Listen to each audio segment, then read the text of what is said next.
Greg, what's going on, man? How are you? I'm doing amazing and so excited to talk to Mrs. Gilligan. Yes, we have Mrs. Gilligan, Dreama Denver, on the show as she releases her Island to Icon to commemorate America's favorite castaway. 60 years. Gilligan Island celebrates 60 years. How are you, Dreama? Thanks for stopping by. I am so happy to be here. Thank you guys for having me. I am great. 60 years. I feel old, that's for sure. But 60 years, can you believe that? I 60. I can't believe it. 60 years. So let's kind of go with Greg's first question. Go, Greg.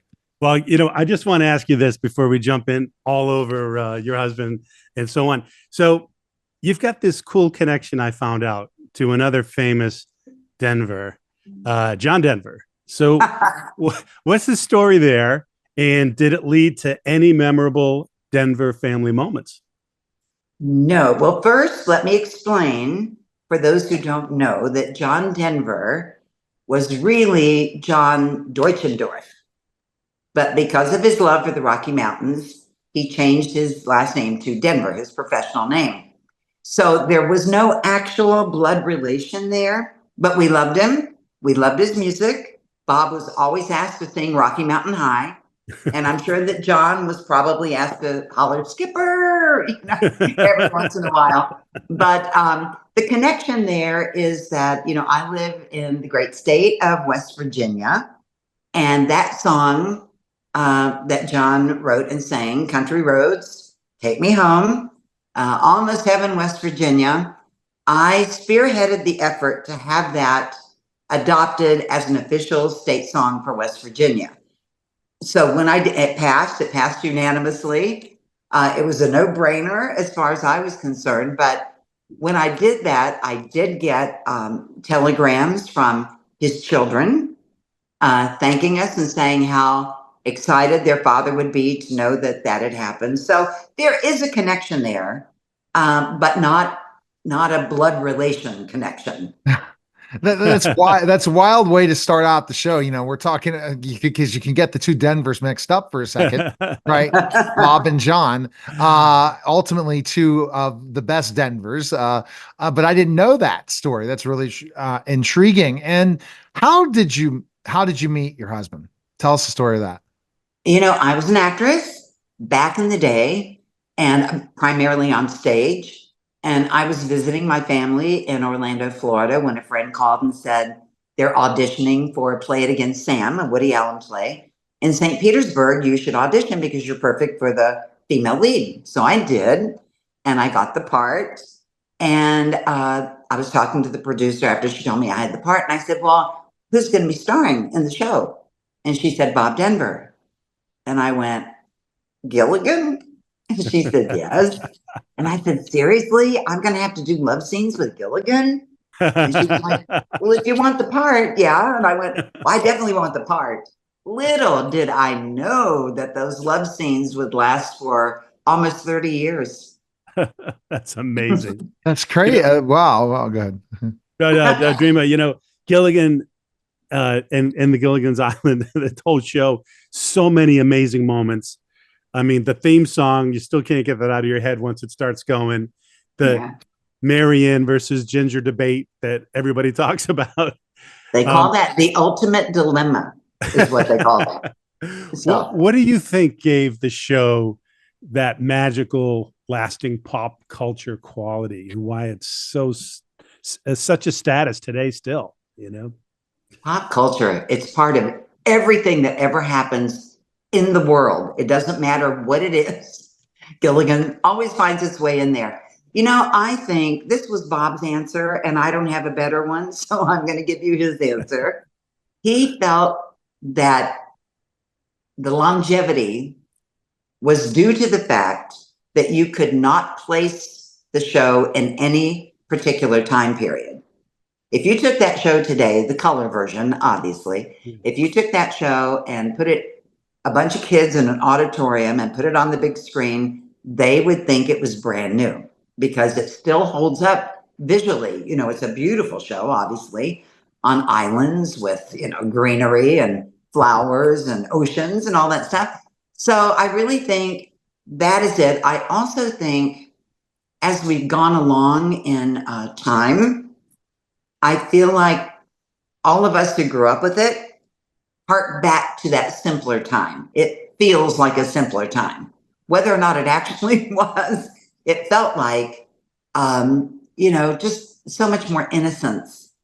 And TV was more innocent then. Everything was. So I think that would be my answer, and then Bob's answer is the correct answer, which is, you can't put it in any particular time period. Most shows back in those days, you would be able to, Father Knows Best was definitely in the 50s and 60s. And, you could tell by the furniture and the cars and the phones and all that. But Gilligan didn't have any of those things. And I think the storyline is just something where how could you live on an island for that long, right? And all Right. these different people, and then have certain people in specific roles to keep the island going in a Yeah. way that's funny and comedic. Do you Yes. know of any of the, did you write in your book any stories of why they came up with the whole storyline for Gilligan's Island? What was Yes. the reasoning? Well, I've written two books. I have a new one, obviously, which is the one we're talking about. But I wrote a book called Gilligan's Dreams, which was my memoir about my 30-year marriage to Bob. And I talk a lot about Gilligan's Island in there. In this book, and I just have to show you because I love it. I'm so proud of it. But in this book, Island to Icon, I tell stories. It's not like it's full of. It's really such a scrapbook for any classic TV, Bob Denver, Gilligan's Island fan. It's loaded with pictures, certainly stories that I intersperse all through the book. So there are some of those stories, but it's also got memorabilia in there that is pretty exciting. I'm going to tell you about one. I'm not going to tell about all of them, but one, when I decided to do this book in commemoration of the 60th anniversary, when I decided to do it, I was going through every nook and cranny of my house, finding everything I could find, get my hands on. And there was a box up in my closet that I looked at and thought, I don't know what's in there. I don't think I've ever looked through that box. Of course, Bob and I hadn't either. But Bob's mother, who I will refer to as Gran, Gran was the keeper of the stuff. Bob, I'd have nothing if it were up to Bob. And so I opened this box, and there are telegrams from studio executives congratulating him on getting the part of Maynard, just all kinds of things. One thing I found, though, a stack of cards. It blows me away. A stack of cards that I'm going through, and there is a Merry Christmas, Happy Holidays postcard to Bob from Elvis and the Colonel. Hello. I had that in my possession for 35 years and had no idea. Wow. I can't believe it. So there are little Easter eggs like that all through the book. And it really is a treasure, I think, for any fan of classic TV. Oh, that sounds amazing. I don't know if Neil, I don't know if you know this, but I did a little digging, and that Bob and Dreama were on both Fantasy Island and the Love Boat together. Oh, wow. Yes. And so Dreama, were there any like unexpected, stories or anything that stands out, around those times compared to Gilligan's Island times? And well, on Love Boat, he did it 4 different times, but we got to do the cruise to Acapulco. So that was pretty, that was pretty exciting. We were actually on the Love Boat, cruising down the coastline. So that was lovely. The thing I remember most about Fantasy Island is Ricardo Montalban. He was just such a gentleman, truly, in every sense of the word. He was so lovely and gracious and kind to everybody, I'm sure, whoever did that show. And then there was Hervé, who was different and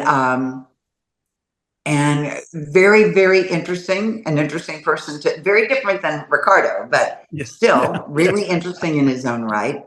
So I love that. And then Bob and I was in the 3rd Gilligan's Island movie, which was called The Harlem Globetrotters on Gilligan's Island. I played Mrs. Howell's social secretary in that movie. That was fun. I got to play basketball with the original Globetrotters. Oh, wow. That's now, so how cool. jealous are you? Really jealous, right? Yeah. I am. And we're talking Goose and Curly and Meadowlark and Oh yeah, Yeah. those are the ones I Sweet grew up Lou with. and all those guys. Oh, they were so great. It was wonderful. And then Bob and I also did a pilot for a TV series for NBC. And that pilot was called Scamps. And I'm guessing you guys know who I'm talking about when I talk about Joey Lawrence. Yes. Yes, from Blossom and Yeah. Give Me a Break and all that. Yeah. The first thing series wise that he ever did in Hollywood was the show Scamps with Bob and me. And he was 5 years old.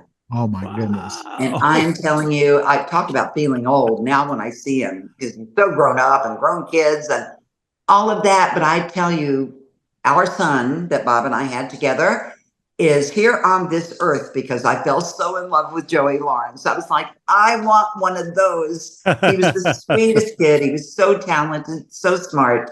And so, yeah, you know, there've been some real highlights, really fun things that this little girl, originally from West Virginia, never dreamed she would get to do that I've gotten to do.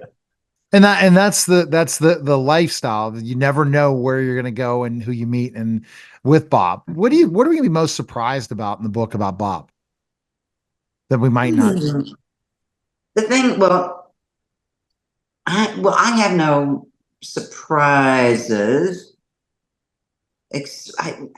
Myself, because I knew him so well. I think a thing that would surprise fans, The fans, you know, because they know him as Gilligan, and some know him as Maynard G. Krebs from Debbie Gillis. And I think, you know, those characters were very innocent. Gilligan was a bit of a nebbish, always messing up, you know. And I think people would be really surprised to know how highly intelligent Bob was.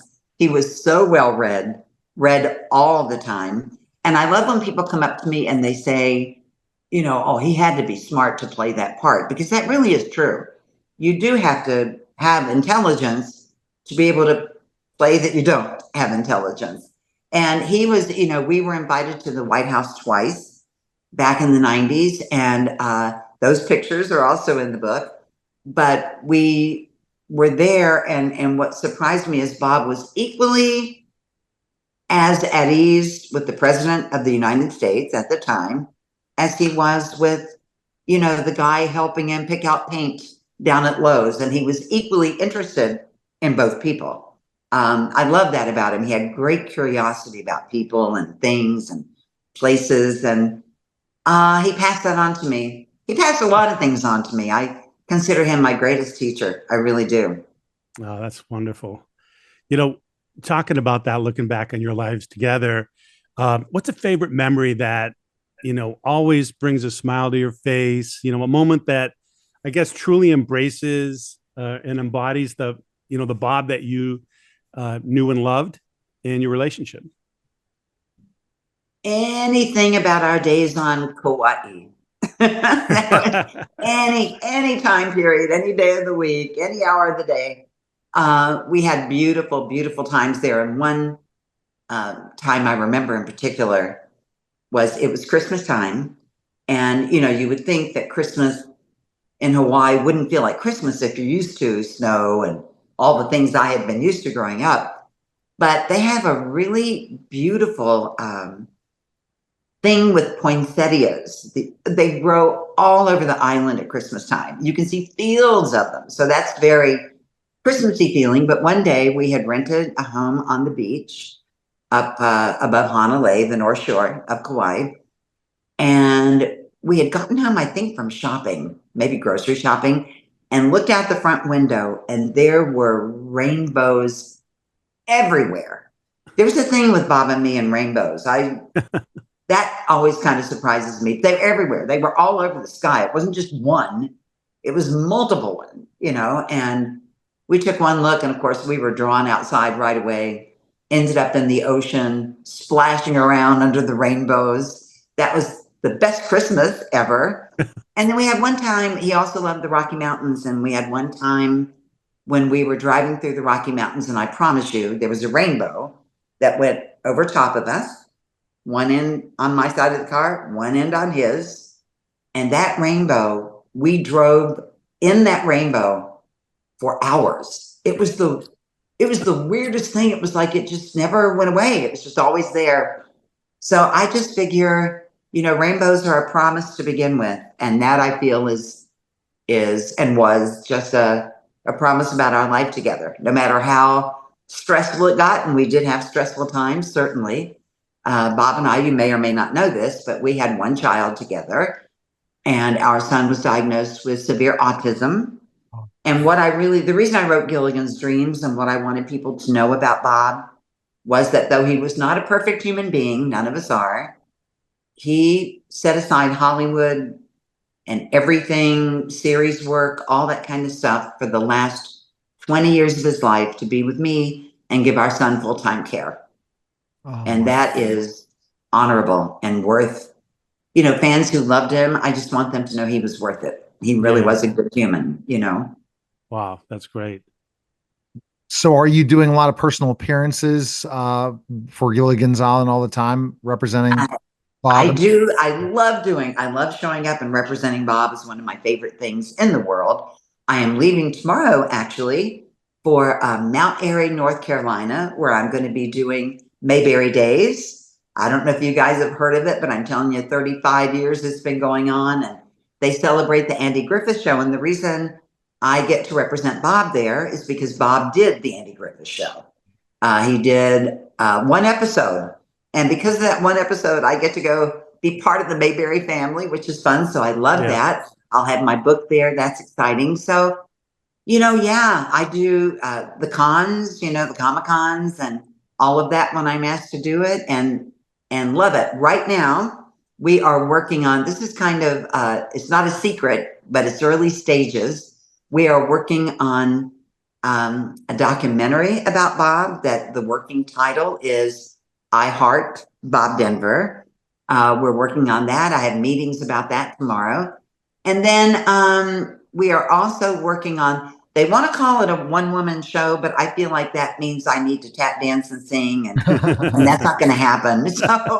So I'm calling it A Conversation with Dreama Denver, or A Conversation with Mrs. Gilligan, if you prefer. I love being called that. And that would be a stage show that we're finalizing on that too, where I would come to your town, to your little theater, and tell our story, plus have question and answers and answer periods and all that. So I'm looking forward to that, getting that up on its feet and going. So we have a lot of things in the works right now. Yeah, it sounds like you're super busy. One question I was thinking about, as you were talking earlier about the last 20 years, in what ways was Bob like Gilligan or not like Gilligan in real life? Well, let's see. He was a mixture of the two characters. If you guys remember Maynard at all, Maynard was a beatnik from Dobie Gillis, first beatnik on television. Bob was the Fonzie of that era of TV. He was the breakout star on the show. And he loved jazz, and he loved all those things that Maynard loved. So he had that in common with that character. And then with Gilligan, I'm not looking with rose-colored glasses. He was just a really sweet human being, a very good soul, a great heart. And I think Gilligan had all those things. He was just so much smarter than either one of them. Right. So, he had the really good qualities of both characters, I think, but was really so much smarter than either one of those characters were. Wow. And I guess it's great to see the fans of your late husband, how they're from different generations, right? That's got to be great. That's for sure. And thank you for bringing that up, because it gives me the opportunity to say something that I don't say nearly often enough, and I'm going to start saying it because it's true. Bob left me such a legacy of love with all the fans. When I go do the cons, the Comic-Cons and the shows that I do, the personal appearances, people want to like me because they loved him. And happily, I think they do like me on my own. But all of that love they felt for that character and that person spills over onto me. And that is a gift. It's a blessing. It truly is. It's just a blessing to have a husband whose character was so well liked and so well loved, and so it has such longevity that that benefits me by allowing me to represent him and write about him. And kind of, I read a review recently that said I was his official biographer, which I never thought of myself that way, but it's true. I have, written now 2 books about him. And of course, I have his book, which he wrote back in 1993, which was called Gilligan, Maynard, and Me. So I'm telling you, among those 3 books, if you have all 3 of those, baby, you got the whole 9 yards right there. All right. It's really great. All right. So, Greg, you ready for your last question? I'm ready. Okay. Uh-oh. I am Should I ready. be scared? Yes. you Oh should. no. Oh, not at all. No, No. it's iconic what Greg's asked so many different celebrities from all different backgrounds and different things. And Yeah. let's go with it. Rock stars, authors, Yeah. actors. I am scared. Okay. No, not at all. It's a very simple question, but it does a lot for me because I love to learn from people, right? Because success leaves clues for sure in life. And, it's always great to learn from people who have achieved more or different than you have. So my Sure. question for you, Dreama, is what do you feel is the most important thing in life you've ever learned? Oh, wow. So many things. I have to pick one. Yeah. Oh my gosh. Okay. Just on the spot here.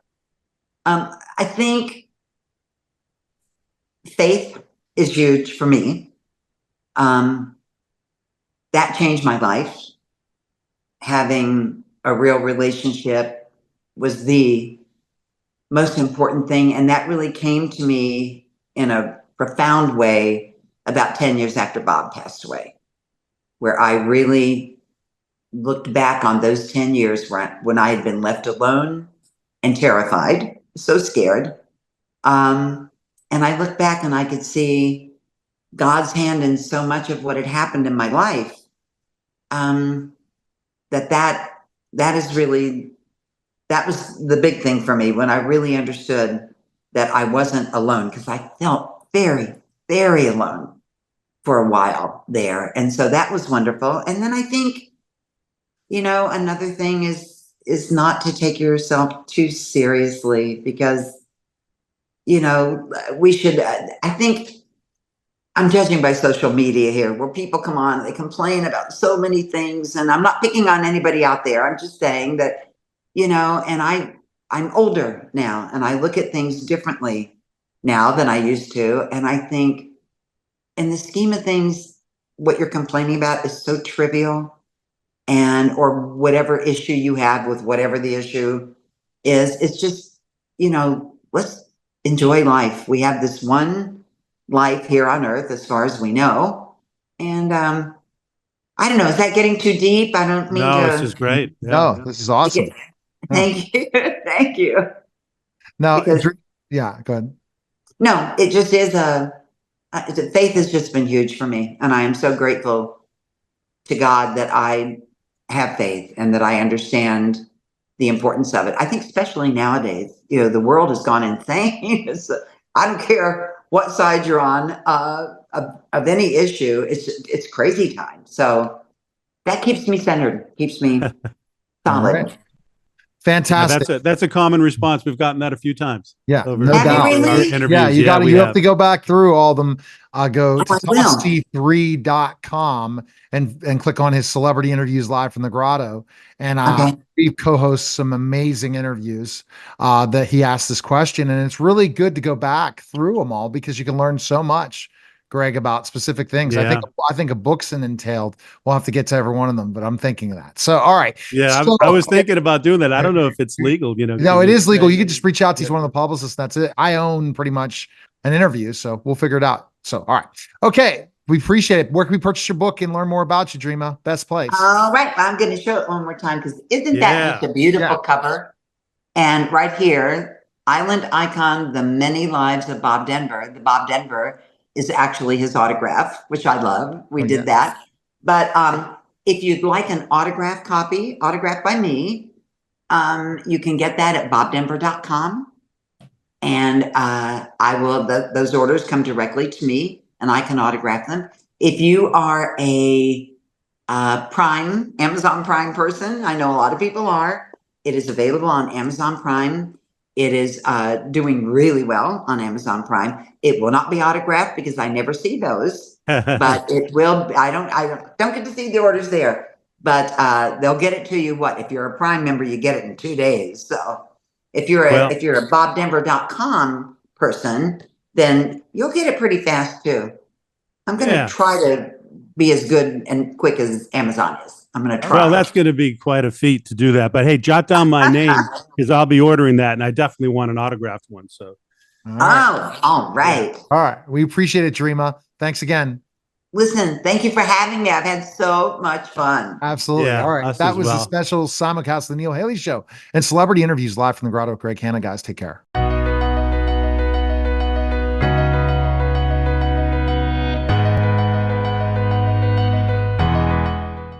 All of the produce you see here is distributed at our 3 food pantries every other week on Tuesday at Baldwin Presbyterian Church and every other week on Wednesdays at the Wallace Building in Whitehall and every other Thursday here at the Shim location. The food pantry schedule is on our website and we look forward to seeing you.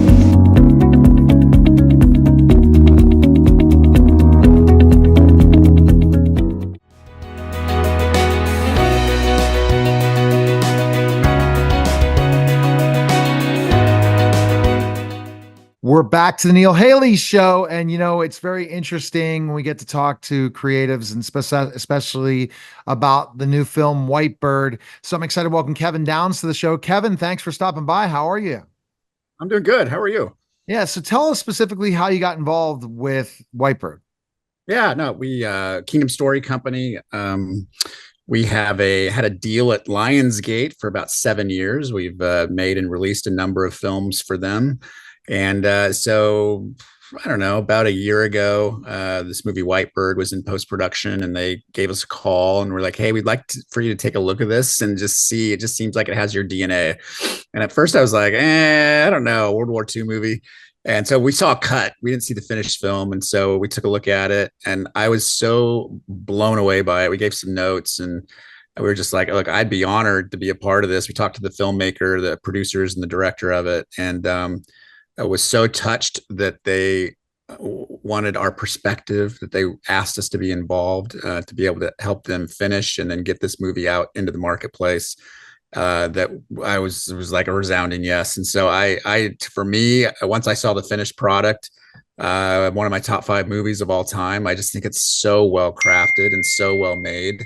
So proud to have, our name on it as a company, but it's a story and it's a theme that is so needed in our country right now, the thematics of kindness and being able to just how simple decisions in our everyday life that revolve around kindness can have an impact on others and what that impact can look like is really great. But it's a great movie aside from that. I mean, it's just really it's a great watch and you leave the theater and it kind of sticks with you for several days. You're like, okay, I'm thinking about White Bird still. Why? And so I love those movies that kind of stick with you for a while. Yeah, you gotta love those movies that stick with you for a while, and you're kind of like, it just fits. It's a perfect fit, the storyline with specifically enough World War II. So kind of delve deeper into this for us. Yeah, I mean, White Bird, for those that don't know, it's set in the universe. There was a film called Wonder that came out about 8 years ago that had Julia Roberts and Owen Wilson. And so it's set in that universe. We take the antagonist of that story, a young kid by the name of Julian, who ends up getting expelled from school for his actions against the lead of that film, the hero of that film. We open on him. He's now at another school and he's kind of getting into the same sort of bullying opportunity or moment. And instead of making the decision that he made in the previous film, he goes home that day and his grandmother, played by Helen Mirren, who is visiting from Europe, decides to tell him her story of growing up in Nazi-occupied France during World War II. And so that's where most of our movie takes place. The two heroes that we follow of the story are young. They're younger in age, like 14, 15 years old. And they do such a great job to kind of suck you into this whole journey of how kindness can just sort of impact and shape and mold our life as we move forward through it. And for me, it's a very quick watch, which, you know, I'm not a huge World War II movie buff per se. And so when I can get sucked into a story in that setting, it's really done a good job. And Mark Forrester, the director, really pulled it off. Yeah. And when you think about specifically, what do you think that, without giving the whole movie away, are they going to be most surprised about the story in World War II from this book? From the movie? Yeah.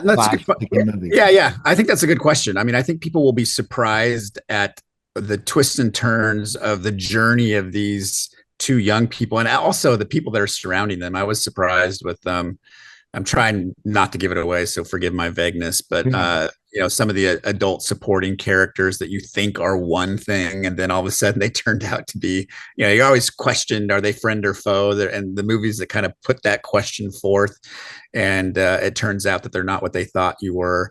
And then everything just sort of jams forward into the climactic moment in the third act that just leaves you feeling really good and makes you want to talk to other people about it. And that's what this movie does. It's a good entertainment value first and foremost, but also will give you talking points to just organically have conversations with friends, family, relatives, workers, you name it. And I think those conversations are healthy. And why did they call it Whitebird? Why do they call it Whitebird? Because this is my interpretation of it. I don't have a planned answer for it, but there is a white bird that one of the main the young female character protagonist is kind of like her, that follows her throughout her journey as she's sort of held in captivity, and it ends up being her inspiration to be able to continue to survive. And so you know, it's I wasn't sure. I was like, what is the deal with Whitebird and the setting? But then I came away from it going, wow, you know, we could all have a little Whitebird in our life. It would kind of make the world a little bit better. Sounds like it. Yeah. That's the cool thing about it, no doubt. A little Whitebird in it. What are your hopes for the film? Yeah, my hopes for the film are that people, first of all, with all of our films, we want people to be entertained. I mean, they're spending their hard-earned money, their time to go to the movie theater. But our hopes is that it inspires you to have those tough conversations with people that, or might be an easy conversation with people, you know, just to challenge your thought process, that kindness is something that you can make as an individual. We don't have to be warped or shaped by what the media feeds us day in and day out. We can actually start from within, from our own personal decision, and make an impact on those around us. Maybe somebody's hurting that we don't know, physically hurting, emotionally hurting, and all of a sudden we just ask them, how are you doing? And a simple act of kindness can change the trajectory of their life. So my hope is that people are encouraged by the film at the end of the day. All right. Where can people check out Whitebird? When is it going to be? Yeah. Whitebird.movie. They can check it out as far as Showtime's trailers and whatnot. It's in theaters October 4th everywhere. And it's one of those movies you want to catch in the theater.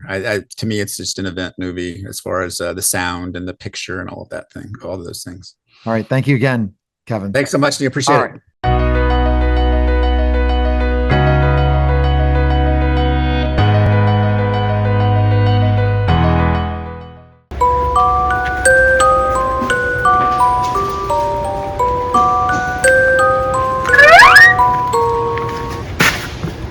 Move.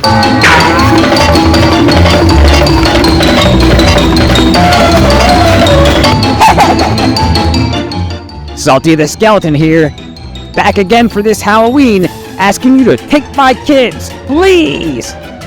These little monsters are driving us crazy at Public Works, but you can help by taking one home and letting them cause trouble in your Halloween display.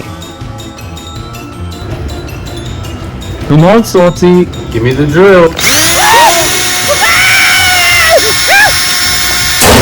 Starting September 30th, I'll be hiding out in Bethel Park during the week, and anyone who finds me and posts a selfie on Bethel Park's Facebook, Instagram, or X accounts will be placed in a weekly drawing to win one of 4 Salty Juniors.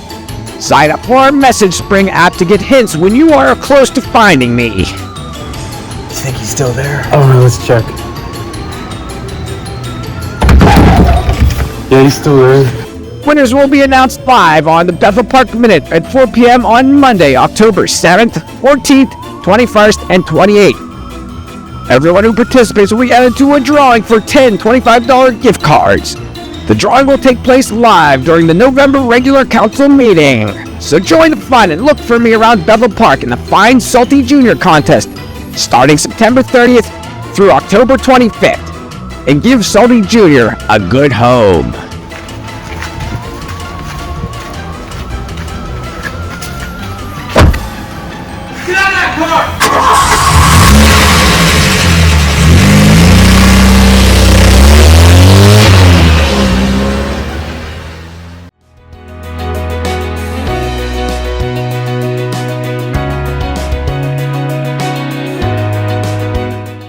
Oh my goodness, it's Chicago Wednesdays.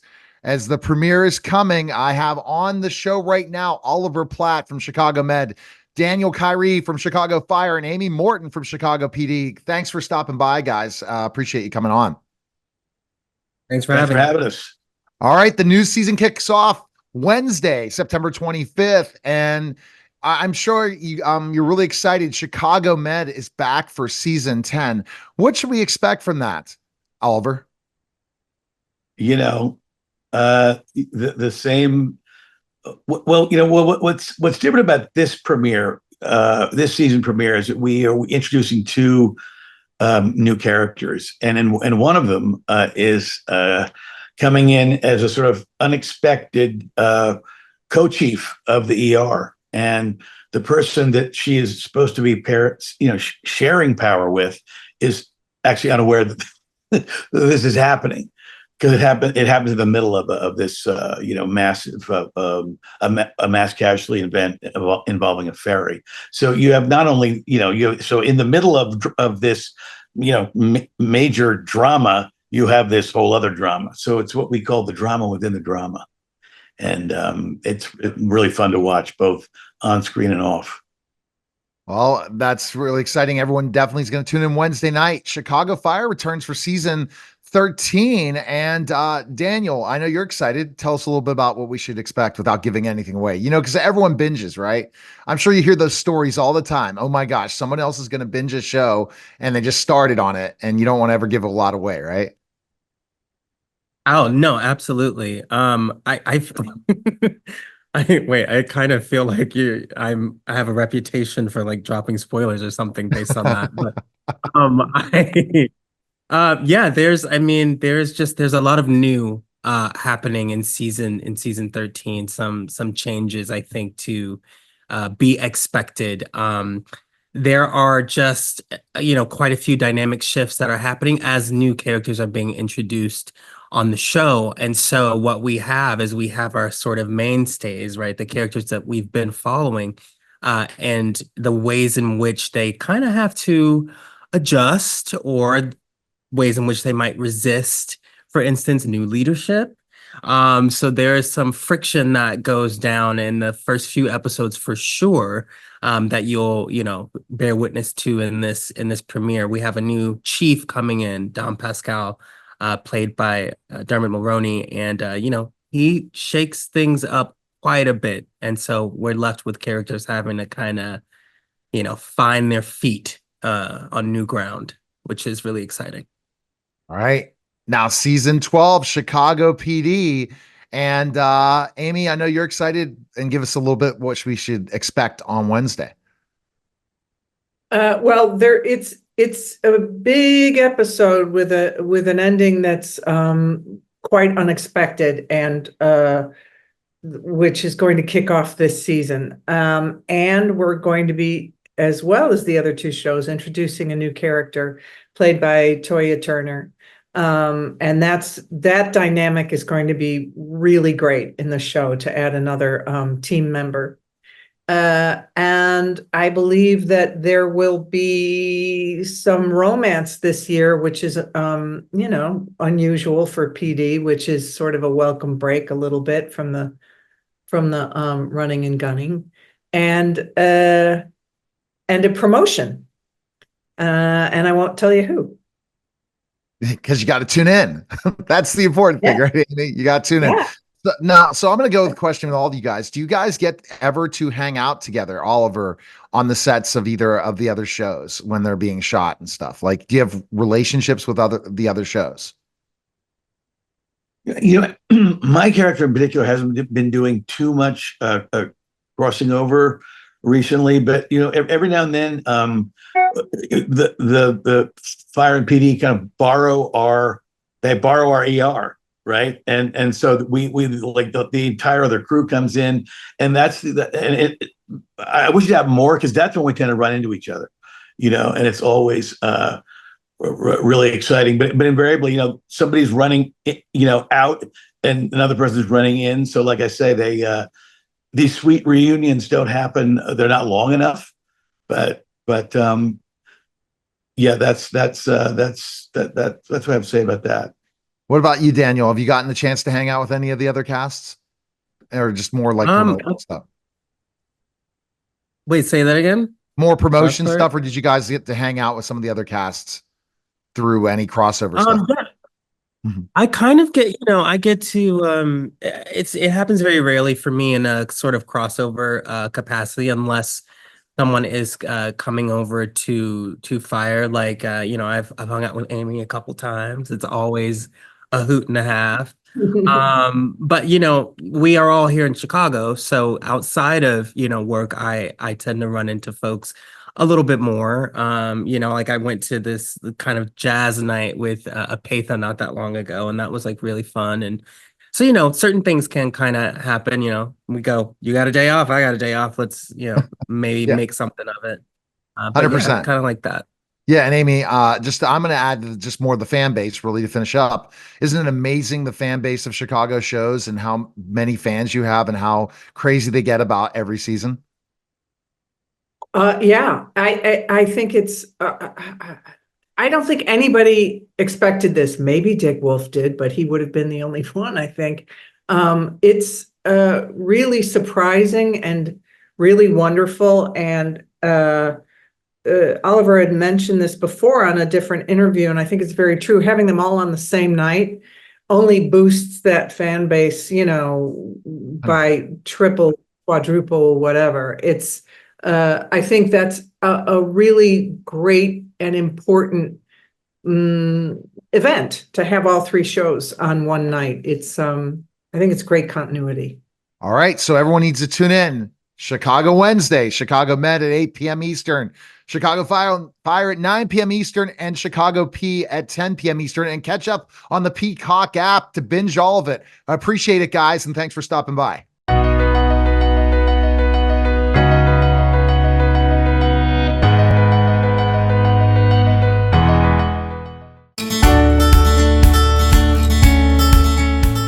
Hi, my name is Riley. I am a student at Bethel Park High School, and I'm here at one of our annual blood drives. And I'm here with some of my friends today, and we're going to talk about why it's important for everyone who can and is able to donate blood. Every 2 seconds, somebody in the United States needs blood. A single car accident can require as many as 100 pints of blood. Approximately 36,000 units of red blood cells are required every day in the United States. Blood types O positive and O negative are in high demand, especially O negative, which is needed in emergencies. Nearly 7 million Americans donate blood every year. My name is Owen Campbell. I helped organize the blood drive this year. This is the perfect time to do a simple act of donating blood. Every drop of blood donated at this event will help fund a scholarship donated by Vitalant to one Bethel Park student. The good news is, donating blood is a safe and effective way to help your community. Donors must be in good health and meet certain weight and age requirements. Some restrictions apply, such as waiting periods after certain events. So please come out into any of our blood drives and make a difference in people's lives.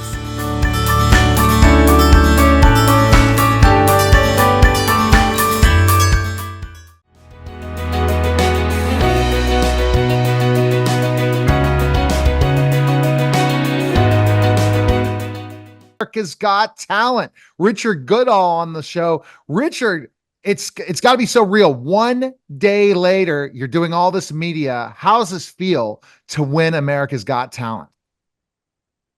It's absolutely surreal. That's the only word that I can come up with. Absolutely surreal. It's the only one that can encompass everything.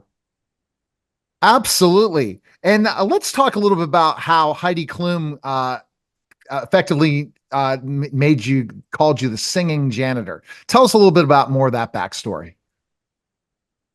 Yeah, Heidi pretty much adopted me from day one on the show. Yeah, I'd never been on a plane, never been west of Missouri. I flew out there. I had no expectations. I was just going to fly out, sing a song, fly back home, and have a nice little story to tell. Never did I dream a German supermodel was going to adopt me and take me all the way to the end of the show. And when you first auditioned, did you really think you were going to win this? Or because, a lot of people have a mindset, nothing at all. Oh my goodness. What a story. Yeah. No, in going into each round, I had no expectations. I just wanted to sing a song, and each and every song, I just left it all out on the stage. And everyone needs to catch up if they've not watched all America's Got Talent this season by going to the Peacock app and then see your whole journey and story. It's got to be a heartfelt story. Do you have a couple things to share so that people can go back and watch your journey? Each round has it's had its own. Each song has had its own reasoning behind why I chose it, and each round has been absolutely amazing to me and my new wife Angie. It's just this whole journey with the show has just been absolutely amazing. The people in front of the camera and the people behind the scenes have just been so wonderful and awesome to me that words can't express. Who gave you the idea to audition for America's Got Talent? Between the kids, but mostly Angie telling me, if you get on that plane, that's it. You're going to get a golden buzzer. And I was like, yeah, right. And yeah, look at me today. Did you always know you had the singing talent? The singing talent, yeah. I mean, I didn't think I was all that in a bag of chips. But when you're a guy who's singing karaoke in a bar and you start belting out "Don't Stop Believing," and somebody has their back to you and they put their beer down and turn their head, something's going on. But you don't think you're all that in a bag of chips. But like I've said before, look at me now. I mean, wow. So what's next for you after winning this? Are you what are your plans? I mean, Angie and I want to buy a nice little house in Terre Haute, and then the sky's the limit. We're just going to sit down and see what offers come our way, what those look like, and just make decisions, both of us together, and see what's best for us, and then go from there. Yeah. No expectations, because, after winning this show, I mean, the sky's the limit. I mean, wow. Yeah, definitely the sky's the limit. And I'm sure you're going to be an inspiration to so many people. What did you've heard through that story all the way down to winning it? The inspiring people on social media telling about you and all that. That's got to feel great. It does. It feels awesome. And I think, music aside, doing interviews like amazing people like yourself, I've kind of come to the realization that I could probably maybe do some like motivational speaking, maybe at schools, and that might be another avenue that we could take too. It's all about you now have a brand. Now you have to discover that brand, and you have to continue to step it up. That's the challenge. Okay. And this is it. You're famous here. Now you can't allow it to disappear. And then there's and the days and now of TikTok and people making money on TikTok and becoming influencers in so many aspects. What you have to do is, now you already have the brand. You just got to keep it going. And that's putting the right people around you that are going to help you elevate yourself even more, not just in music, but in overall brand. I love the idea of inspiring people, saying you too can do this. And I think that's the most powerful thing in the world today is anyone can become a star as long as they have something to share. Everyone has a story. Everyone has something to share. And you have to kind of now say, what can I do? I mean, how many social media followers do you have now compared to when you started? I know that's a great question. Well, Facebook, I really can't tell, but my TikTok has gone from like 100,000 to 200,000 just like in no time. So I mean, yeah, I totally get and understand what you're saying. The thing is just being a regular person, you've like you said, you've got to have the right people around you to help you navigate that too. So, and we're going to have to sit down and figure out what that looks like. All right, Richard, yeah, you're going to do it. I think that's why I have become, or I have become the fan favorite, is because people have seen something in me, not just being a regular person and doing a regular job for all these years, but just seeing that, I was okay with just, doing what I do. And then all of a sudden it come to light that, I have a little more to offer than just, what I do Monday through Friday. All right, Richard, we appreciate it. Thanks again. And congratulations on winning America's Got Talent.